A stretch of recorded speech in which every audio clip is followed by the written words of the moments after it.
Om Namo Bhagavate Vasudevaya.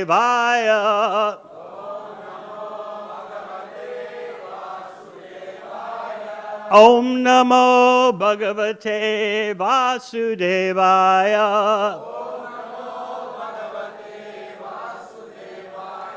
Om Namo Bhagavate Vasudevaya.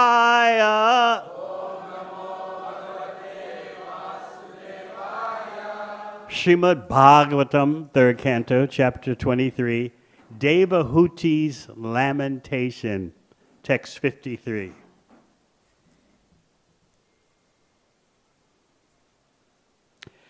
Etavatalam kalena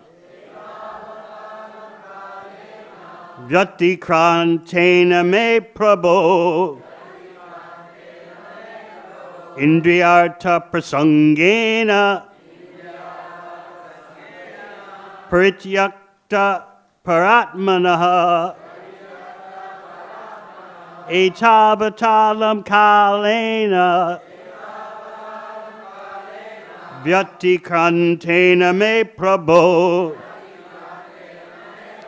Indriyartha prasangena Parityakta paratmana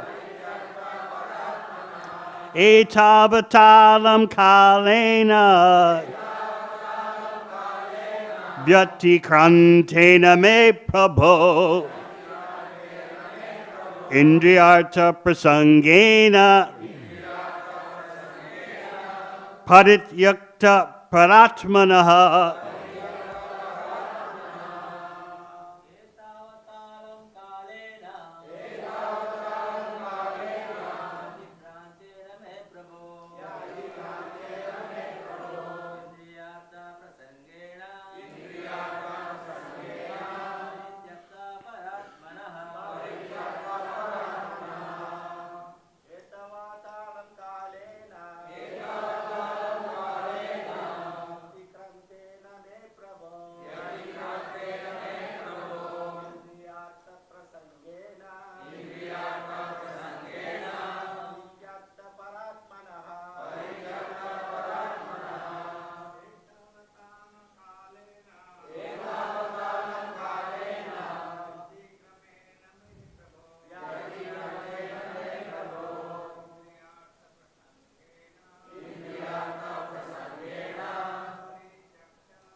Vaishnavis.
Etavata, so much. Alam, for nothing. Kalena, time. Vratikrantena, pass by. Me, my. Prabho, O my Lord. Indriya arta, sense gratification. Prasangena, in the matter of indulging. Prityakta, disregarding. Paraatmana, knowledge of the Supreme Lord. Translation. This is Devahuti speaking to her husband, Gardama Muni. Until now, we have simply wasted so much of our time in sense gratification, neglecting to cultivate knowledge of the Supreme Lord. Purport. Human life is not meant to be wasted like that of the animals in sense gratificatory activities. Animals always engage in sense gratification, eating, sleeping, fearing, and mating, but that is not the engagement of the human being. Although, because of the material body, there is need of sense gratification according to a regulative principle. So in effect, Devahuti said to her husband, so far we have these daughters, and we have enjoyed material life in the aerial mansion, traveling all over the universe.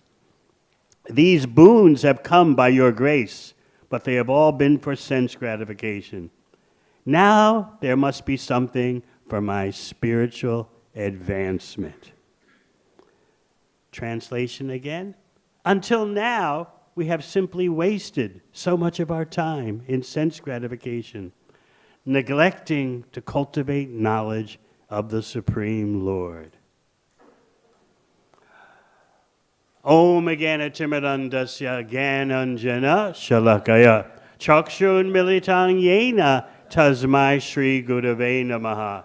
Jai Shri Krishna Chaitanya Prabhu Nityananda Shri Advaita Gadadha Sivasadi Gaur Bhaktavrinda. Hare Krishna, Krishna Krishna, Hare Hare, Hare Rama, Rama Rama, Hare Hare. We're listening to a lamentation and especially a regret. Devahuti is regretting how she and her husband spent their time.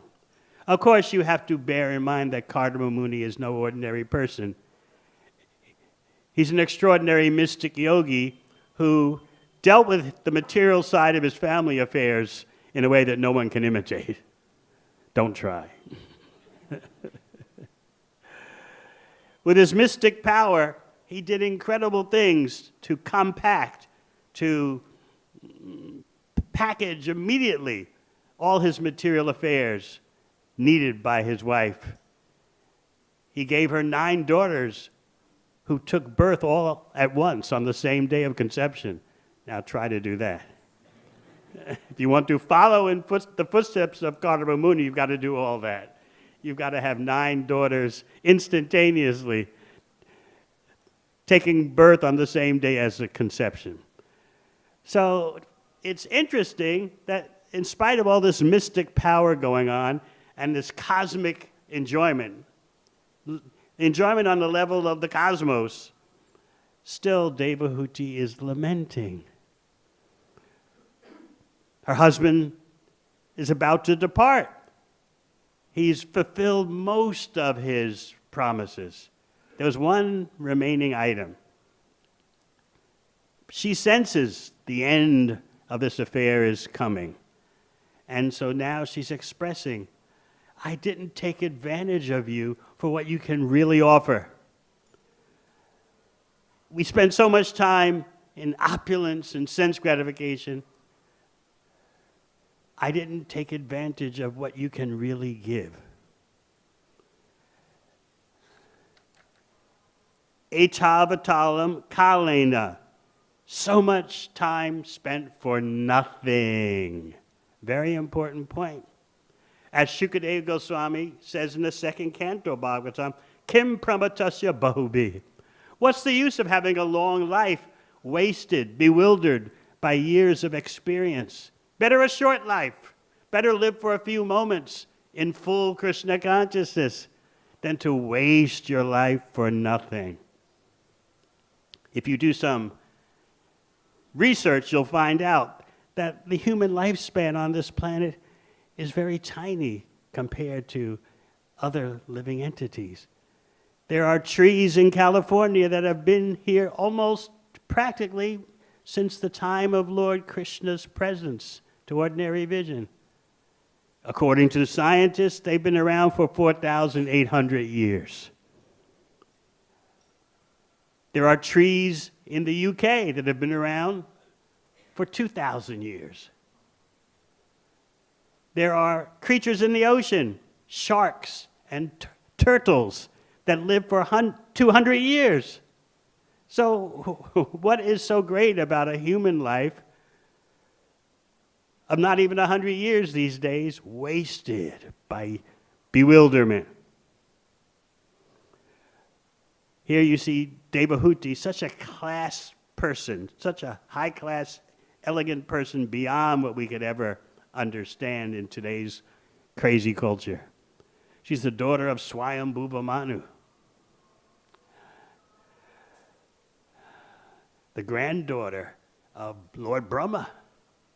And so she's lamenting, she's regretting. She's teaching us that regret plays a major role in spiritual life. Generally, we regard regret as something debilitating, something negative, holding you back. Just get over it, everyone says. Just get over it, let it be. The past is what? In the past. Let go. Regret is considered something you do just for a split second and then get on with it. Get on with your life in this fast-paced world. You've got to get your share before the end of life. You don't have time to regret anything. Only the losers, the weak persons, regret and spend time thinking about regret. So there are different ways you can regret in different affairs. Wealth, family, studies. Sometimes regrets are classified in another way. There are foundational regrets. Oh, why didn't I lay a proper foundation for my life by exercising? Now I'm old, I regret that I didn't exercise. I didn't lay the foundation for my health. Or why didn't I save some money? Now I'm of age of retirement, I have no life savings. I didn't lay that foundation of finance. And then there are regrets of initiative. I should have taken that opportunity when I had it. A business opportunity, a job opportunity, a relationship opportunity. That brings us to the next regret. Connectivity. Why didn't I pursue that friendship? Why didn't I consider that possible marriage partner? Time has passed me by. And then finally, moral regrets. I really did something bad. Why did I do that? So, in Kali Yuga, the dogma is, don't dwell on these things. Get on with your life. Move forward. But in Bhakti, we understand that regret is progressive. It's a forward-impelling emotion. Bhakti is amazing because it teaches us how to use all emotions in Krishna's service. And every emotion has its perfectional stage, its perfectional expression. Just like in the most exalted case, Madhavendra Puri, about to leave this world, regretting, lamenting, in perfection. Oh, I could not attain Mathura. Oh, I could not attain Krishna. I could not attain Krishna's shelter. And you know, when Ramachandra Puri, the so-called disciple, was present with him, hearing this, Ramachandra Puri said, "What? Wait a minute. Where is your Purna Brahmananda? Where is your full Brahman bliss and perfection? What is this regret? What is this Mathura?" Ramachandra Puri had been affected by Mayavadis.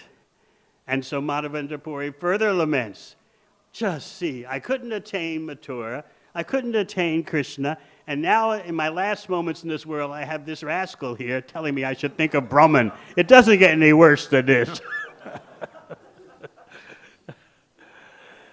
Of course, if you mistake Madhavendra Puri's lamentation, his regret, expressions of regret, to be material, as Ramachandra Puri did, then this is very offensive. He's at the highest pinnacle of feeling love of Krishna in separation. Just like the songs of Narottam Das Thakur, Manusya Janama Paya, Radha Krishna na bhajiya. I spent my life uselessly. I wasted my human form of life. I did not develop love for Radha and Krishna. I willfully drank poison. I did it knowingly. Let me engage in karmic activity. Let me please me. I did it willingly. I drank that poison on purpose. Meanwhile, what's going on? Golokera Premadana Harinama Sankirtan. The holy name, the Sankirtan movement has descended from Golok, and I have no attraction for it. So Narottam Das Thakur is teaching us how to lament. Regret, lament have an enormous role in bhakti. So Devahuti is saying, up until now, we've wasted so much time. I didn't take advantage of your true glories. I didn't know who you really are. Now I'm understanding. So this is her very eloquent way of saying, don't go yet. Think of the regret of Ajamila. He had just witnessed the dialogue between the Yamadutas and the Vishnudutas. The Yamadutas had explained principles of dharma within the modes of material nature, whereas the Vishnudutas were explaining dharma that's transcendental, beyond the modes. Dharma related perfectly to Krishna. Krishna's name, Krishna's form, Krishna's qualities, Krishna's pastimes. So Ajamila witnessed this dialogue between the two and emerged from his witnessing he emerged as a pure devotee. And he began to lament. Oh, how I wasted my life in sinful activity, the worst possible sinful activities. I was a thief, I was a drunkard, I'm living with a prostitute. Doesn't get any worse than that. The hell with me, the hell upon me. So he goes on for several verses expressing his lamentations in different ways, reviewing his life. I threw away my very wonderful Brahmani wife. I tossed her aside for a prostitute. I neglected my parents. I didn't take care of them in their old age. I didn't do anything right. I did everything wrong.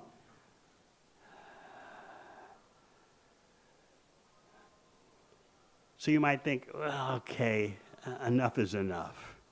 You're beating yourself up, as they would say these days. Don't be so heavy on yourself. But Ajamila was not simply heavy on himself, he was proactive. He immediately left his situation and took off for Hardwar to perfect his life. He realized the Vishnudutas haven't taken me back to Godhead. They haven't taken me back to Godhead yet because I'm not ready. So I heard their discussion with the Yamadutas, and then they left. So I'm going to Hardwar to perfect my life. And sure enough, as you know, the Vishnudutas came back to take him back to Godhead once he was ready. So his regret was very positive, very motivating, very impelling. So as Vaishnavas, we're not ashamed of regret, no matter how good others may think we are. We know we can always do more for Krishna, better for Krishna. Just like in Bhagavad Gita, Prabhupada writes that the same mind that gives us so much trouble can act wonderfully for taking us back to Godhead. Just think about that. The same mind that harasses us with thoughts and plans and concoctions, that same mind can act in another way. When will that day be ours? So regret can be a powerful, enlivening, emotion. And in fact, I'm going to prove to you that regret is essential, an essential ingredient in spiritual life. Let's hear directly from His Divine Grace, Srila Prabhupada. Commenting on a verse in which Ajamila is going down memory lane with all his sordid history. I did this, I did that, I threw this away, I threw that away. All condemnation upon me. So what does Prabhupada say? All right, Ajamila, enough. Be positive. You're not, everyone in Kali Yuga or those taking on habits of Kali Yuga, even in other yugas, they will behave like this. No. Purport by Srila Prabhupada. This is the mentality of one who's becoming a pure devotee. When one is elevated to the platform of devotional service by the grace of the Lord and the spiritual master, one first regrets his past sinful activities. This helps one advance in spiritual life. The Vishnu Dutas had given Ajamila the chance to become a pure devotee. And the duty of a pure devotee is to regret his past sinful activities in illicit sex, intoxication, meat eating, and gambling. Not only should one give up his past bad habits, but he must always regret his past sinful acts. This is the standard of pure devotion. Very interesting, isn't it? We never thought so much of regret. We never thought it was such a big thing in Bhakti. But Prabhupada describes it as the behavior of a pure devotee and necessary on the path to pure Bhakti. Not only is our Ajamila going to regret, but he's going to express determination. I did like this, I will not do like that. I am determined. And as we said, he was proactive. He left immediately for Hardwar. He left his family. He was very old, understand. His son Narayan, Ajamila, had at a very old age. He was way overdue to depart from his family situation according to the classic Vedic system. So now Devahuti is lamenting. And she's lived such an exalted life. Her husband and her were no ordinary sense enjoyers. They followed the regular principles. Kardama Muni never forgot how to control his mind and senses. But as a husband, he gave his wife some children. And he also never forgot that he told her father, at the right time, I'm leaving home. You can give me your daughter to marry, but there'll come a time when I'm going to renounce, when I'm going to leave home. Now what is Devahuti going to do? She's going to make a plea for fearlessness. Before you go, think about me and my fearfulness. Material existence is very fearful. This is her very eloquent way of asking for a son. Everything is so high class in Bhagavatam, so cultured. It really teaches us how to smooth our rough nature, whether rough edges or a rough core. Bhagavatam can do that. So she's going to make her presentation. Don't leave me in fearfulness. In other words, give me a son. So as you know, Kardama Muni will bring about the presence of Lord Kapila Dev, not just any old son. The Bhagavatam describes how in the semina of Kardama Muni, the Supreme Personality of Godhead appeared. Now, you think, well, does that mean the Supreme Lord is a product of biology, secretions? Krishna is everywhere. To deal with Lord Nrsingadev, to deal with Hiranyakashipu, Lord Nrsingadev appeared from a pillar. What about Varaha appearing from the nose of Lord Brahma? So what's the big deal about the Supreme Lord appearing in the semina of Kardama. And as soon as the Lord appears, Kardama leaves home. As he promised, he told her father, I'm going to do that. I'm not sticking around forever. So Devahuti and her lamentation is very constructive. What's another example of lamentation in which we're instructed? Don't put yourself in a situation in which you lament like this. Dhruva Maharaja, his prayers of lamentation are wonderful to study. Generally, we may focus in Dhruva Maharaj history, we focus on his glorification of the Supreme Personality of Godhead upon seeing the Lord. He was meditating on the Lord in the core of his heart, and suddenly that Lord disappeared. Dhruva opened his eyes, and there is the Supreme Lord in front of him. So we focus on that usually. What benediction did he ask for?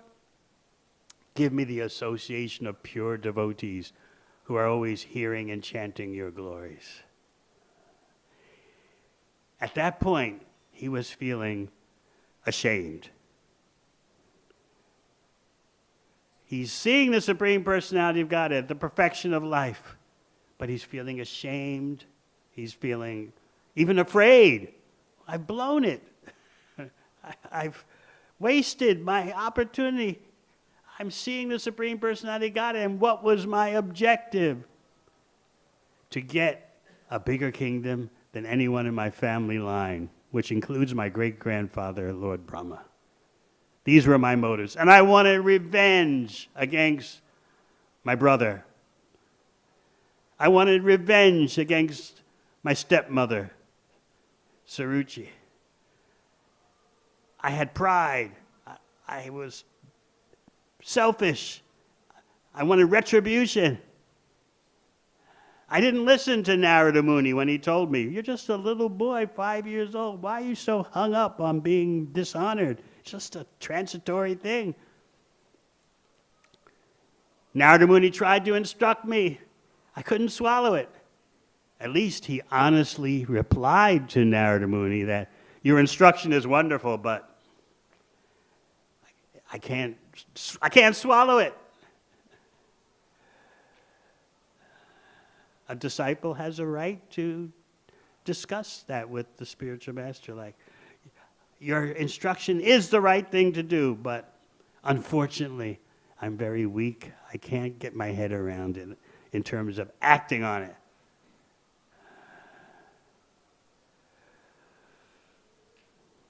So Dhruva Maharaj, in his shame, is going to express regret. That here I am, face to face with Muktipati, the master of all liberations. Of course, Dhruva Maharaj didn't ask for liberation. He asked for the association of pure devotees hearing and chanting, because at that moment he knew in such association that is beyond liberation. Liberation is of whatever type just accompanies my being where pure devotees are hearing and chanting. So here I am, face to face with the Supreme Personality of Godhead, who can solve all my material problems, who can give me the greatest gift. And what do I ask for? Material benedictions. What a fool am I. Now, what about from the side of the Supreme Personality of Godhead? Why did the Supreme Personality of Godhead disregard Dhruva's material motivations and give Dhruva the best of everything material? He gave Dhruva an eternal residence on an eternal planet, Dhruvaloka, or the pole star, within the material cosmos, but never annihilated. Why did he give Dhruva that? And gave him 36,000 years to rule in complete prosperity and complete material happiness. So you would say, well, this sounds like a pretty good deal. Why doesn't Dhruva rejoice? He's got the Bhakti, he's got the darshan of the Supreme Lord, and he's got the material goodies too. Who would lament about that? When will Krishna treat us like that? Yes, give me pure Bhakti. Give me the sadhu sangha, and give me the other stuff too. So you were thinking, what does Dhruva have to complain about? But Dhruva is feeling ashamed. He's regretting. I just wanted broken pieces of glass, whereas I could have gotten the greatest jewel. So Krishna is thinking, as Prishni Garbha, that incarnation, is thinking, Dhruva did follow the instructions of Narada Muni. His actions speak louder than his motivations. And what can you say? The Acharyas explain that the Supreme Lord's thinking like this. What can you say about Dhruva? He's a Kshatriya kid. Of course he wants honor. This shows you that the Supreme Lord is not some kind of severe taskmaster. Oh, Dhruva, you've got material desires. You're going nowhere. No, he's a Kshatriya. 5-year-old Kshatriya. That's his Varna, and he's also a little child, so he made a childish request of me. But he did approach Narada Muni, or Narada Muni approached him, and he followed the instructions of Narada Muni. So that's what I'm looking at. So again, the wonder, why doesn't Krishna treat us like that? Remember, I always love to quote the example of Sridhama Vipra. You know how he went to Dwarka, pushed by his wife, to ask Krishna for some prosperity, a little maintenance at least. In a nutshell, his wife was right to push him. They were too poverty-stricken. They were wearing rags. She was trembling with not getting enough to eat. But he refused to go at first. She kept pushing him. Remember your childhood friend, Krishna. He'll give you something. And Sridhama Vipra was protesting. No, I can't go ask any material benefit from Krishna. But his wife kept up. She was right, the Acharyas say. And he kept resisting. He was right, the Acharyas say. So finally he solved the paradox. All right. I'll go to Dwarka simply to show my face because my wife is pushing me, but I get a chance to see Krishna. That's all he's thinking about. Yeah, I'll go. Okay, I'll go. But he's not thinking I'll go to get the money.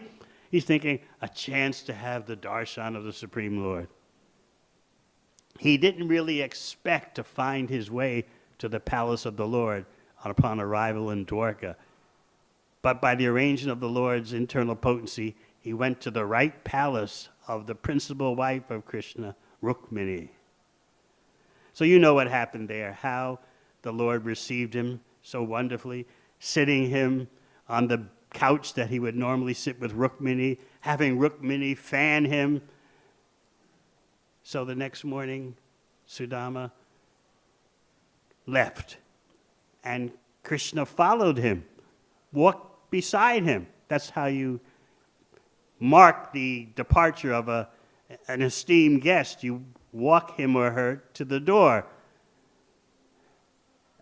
or as far as the entrance to your abode is. So then Krishna goes back to the palace. And what does Sudama say? How glorious is my Lord. He didn't give me anything. What is this bhakti? This is very contradictory. It's too beyond us. Sudama is celebrating. He's glorifying. My Lord didn't give me anything. He knew that if he gave me a drop of material opulence, I'd fall down. How wonderful my Lord is. He didn't give me anything. Of course, when he got home, he saw a huge surprise. But what about Dhruva?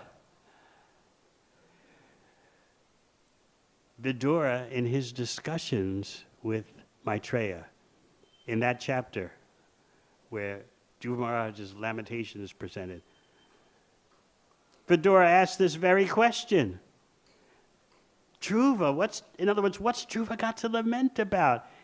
He followed the instructions of Narada Muni, and in 6 months, he saw the Supreme Personality of Godhead. Finished, right? All glories. Leave it at that. Leave it at that. Why was Dhruva lamenting? So then there's subsequent deep discussion about how Dhruva is realizing the glories of pure bhakti and understanding he made a great mistake. He's showing the standard. Whereas Krishna, and as Prishnigarbha, is showing that I trust you with material opulence, so even though you're lamenting and ashamed, I'm going to fulfill all your desires. I'm going to pour it on you, material opulence. Just like in the case of, well, it's a different situation, but in the case of Sridhama, you know what happened when he got home. He saw wealth that surpassed King Indra's wealth. Why did the Supreme Lord do that? The Acharyas point out that Sridhama was a bit too attached to renunciation. Sometimes we can be too attached to material enjoyment, but he was too attached to renunciation. So the Supreme Lord said, oh, you're so attached to renunciation, take the wealth of Indra, deal with that. Oh, if Krishna would only treat us like that. That's real bhakti. Look, the point is that our relationship with Krishna is very personal. He knows what is best for us. So in the case of Dhruva, he fulfilled Dhruva's material desires. Besides giving Dhruva spiritual perfection, he fulfilled his material desires. Because, Prabhupada points out, that the Supreme Lord is thinking Dhruva can handle it. The same with Prahlad Maharaj. Prahlad Maharaj was awarded so much opulence, although all he asked for was service to the Supreme Lord. Nothing more. You're eternally my master. I'm eternally your servant. I want nothing more than this.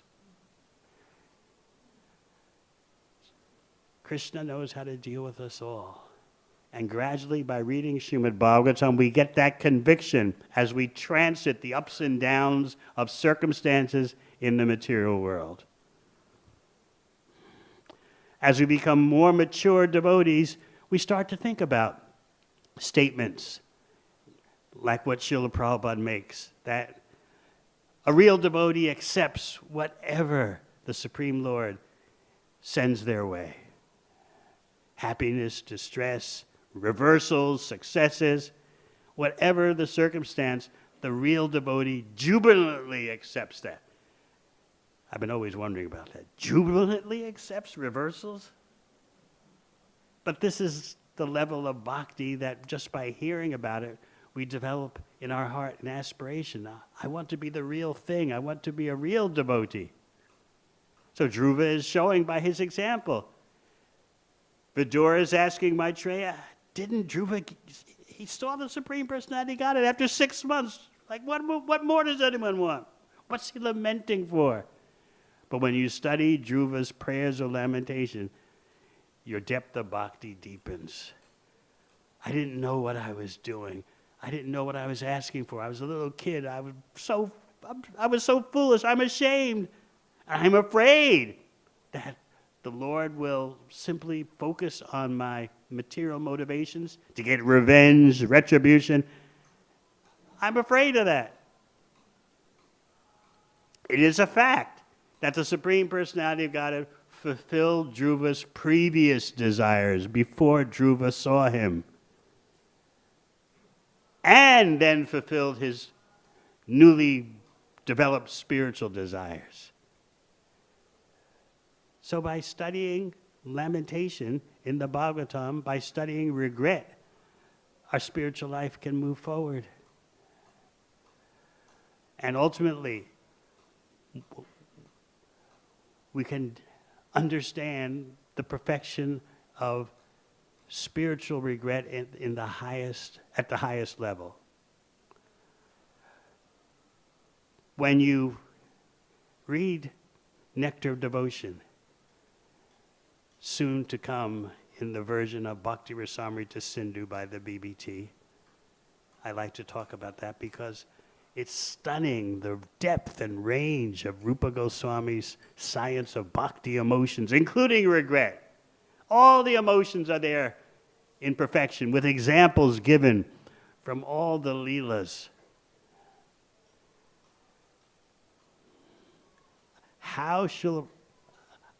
I'm working on Bhakti Rasamrita Sindhu now, and it's a wonder. It's going to be 5 volumes, 700 pages each. How from all that did Prabhupada get one concise book, Nectar of Devotion? I don't know. It's beyond all conception how he could do that. He actually started commenting on the first 25 verses, and then for some reason stopped. So we'll have all of Prabhupada's commentary, of course, and then we'll have sporadic commentaries done by Bhaktisiddhanta Saraswati Thakur, who, in his Chaitanya Charitamrita rendition, whenever there was a verse from Bhakti Rasamrita Sindhu, he would write commentary. We'll have that there. And then, of course, throughout the whole text is Vishwanath Chakravarti Thakur and Jiva Goswami. But you have Nectar of Devotion. And there you see, you get a glimpse of emotions in perfection.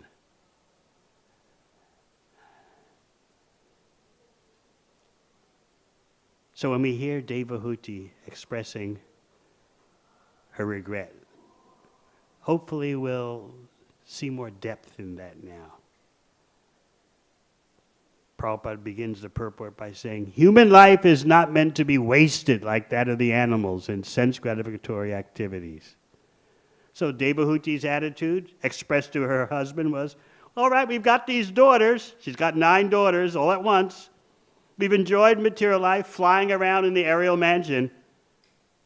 But even though all this has come about by your grace, how about something for my spiritual advancement? They're not karmic enjoyers, but she's sincerely feeling that way. We wasted our time. Give me something for my spiritual life. She's no ordinary person. He's no ordinary person, but still they're having these emotions. And then you have the perfection of lamentation and regret, Madhavendra Puri, showing you the pinnacle of love of Krishna and separation. I could not attain Mathura. I could not attain Krishna. I could not attain Krishna's shelter. Hare Krishna. Any questions?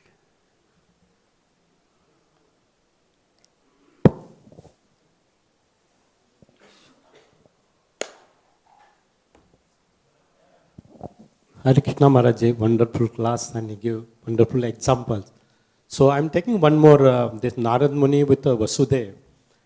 They met in 11th canto, and Vasudev also regrets that I asked son like you, but not a bhakti. I think it's indirectly referred there in 11th canto. Can you throw some light on that? Can what? Some light on that. His regret, Vasudev's regret.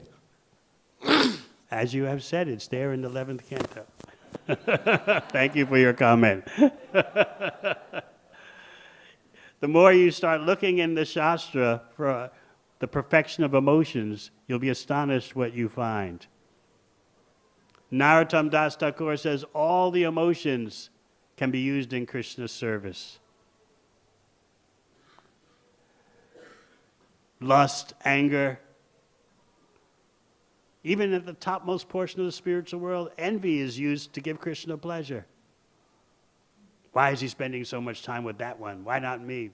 But that's not done out of selfishness. That's done to give Krishna pleasure. Anything else? Hare Krishna. Maharaj, we see in the case of Dhruva, when the Lord appears before him, he says that I was foolishly looking for some pieces of broken glass. In the case of Kardama Muni, we see that when the Lord appears before him, he understands that getting involved with married life is not the right thing to do. But he says, but still I'm so shameless that I'm asking you for for a wife. So in both the cases, the Lord appears before Dhruva Maharaj, and here in the case of Kardama Muni. But in the case of Dhruva Maharaj, he realizes that material life is useless, or material benedictions are useless. But Kardama Muni is expressing his regret that I still have this desire to get married. So how do we understand this difference? What determines when the Lord appears, somebody gives up all their material desires, or someone regrets but still requests the Lord? Kardama Muni needed to marry to bring Lord Kapiladev in the world.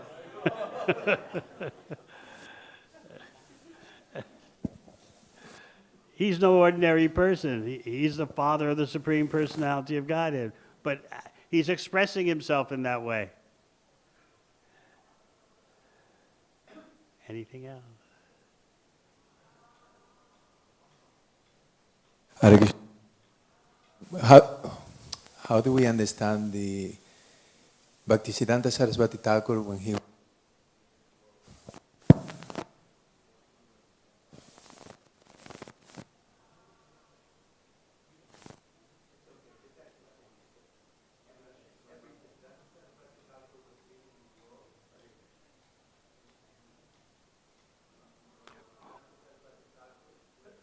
When Bhaktisiddhanta Saraswati Thakur was leaving this world,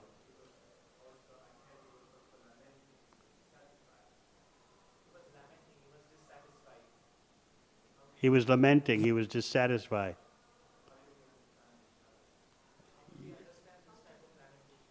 Whatever Bhaktisiddhanta Saraswati Thakur did was perfect.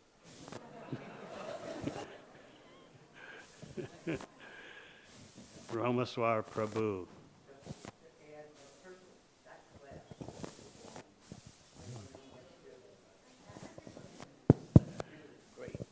Elevating class. As far as Srila Bhaktisiddhanta, he told our Prabhupada that my other disciples are fighting over which room they'll get. That was his lamentation, and that Prabhupada should stay aloof from that to take the Krishna consciousness movement throughout the entire world. Hare Krishna. Thank you.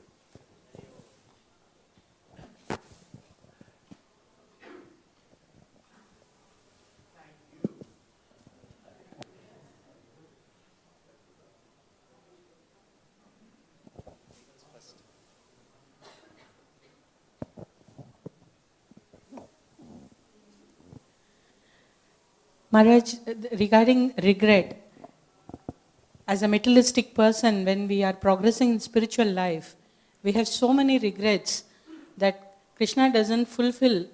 And will he give bhakti? There is, in the regret, there is a doubt in general to most of the practicing devotees, whether we will get bhakti. So what is the solution for that? As you'll read so many times in Prabhupada's purports in his books, a real devotee is thinking, I'm the servant of my spiritual master, I'm dedicated to the mission of my guru, and what may become of me becomes of me. But I'm clinging to the instructions of my spiritual master in parampara. So it's not so much about when will Krishna recognize me and my glorious service? I've been doing so much for years. Where is Krishna?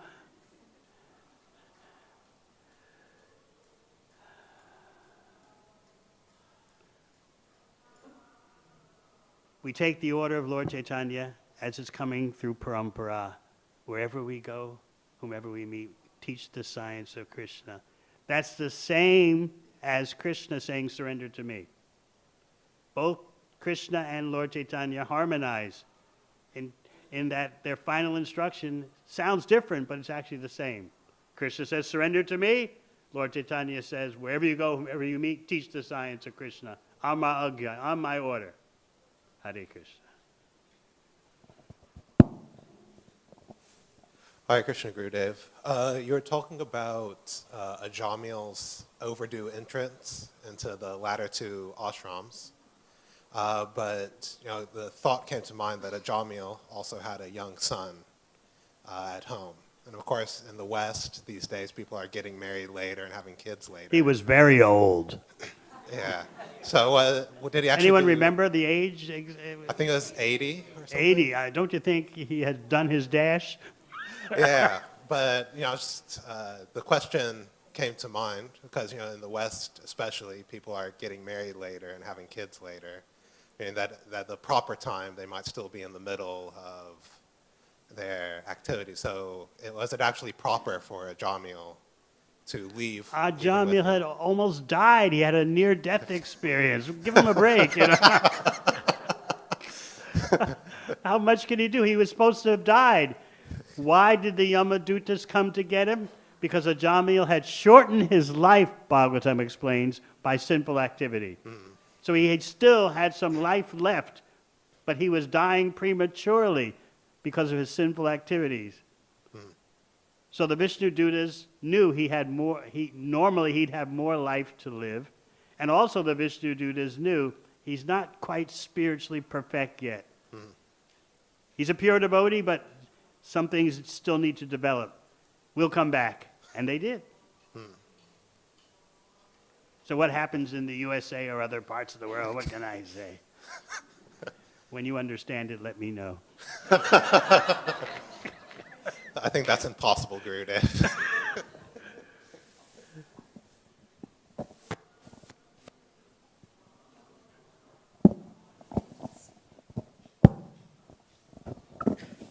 Hare Krishna Maharaj. Maharaj, somewhere in the Bhagavatam it is written that Krishna is captured in repentant heart. So what is the context where it is mentioned? Krishna is captured in? Repentant heart. You're hearing how to do that by Devahuti, by Dhruva Maharaja, by Ajamila. Very clear. And regret is combined with determination. Prabhupada makes that point in the history of Ajamila. He wasn't just, oh, woe is me, hell upon me, and then he didn't change. He put his regret into action immediately. Hare Krishna. Any questions from this side?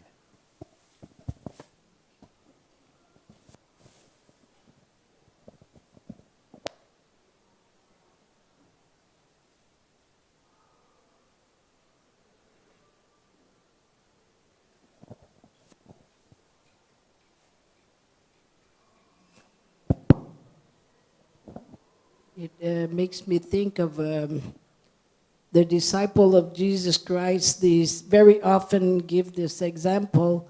I'm so sinful, but Jesus Christ came to overcome my sins. And I find this more sinful to think that way. Ajamila didn't simply lament, as I've just explained. He transformed his life. He witnessed the discussion between the Yamadutas and Vishnudutas, and by that witnessing of the discussion, he became a pure devotee. So he still had some further spiritual progress to make to go back to Godhead. So he went to Hardwar. In the purport, Prabhupada points out that, therefore we've established Mayapur and Vrindavan, where persons can go in their elderly life and take shelter. He said, they're better than Hardwar. Hare Krishna, thank you very much.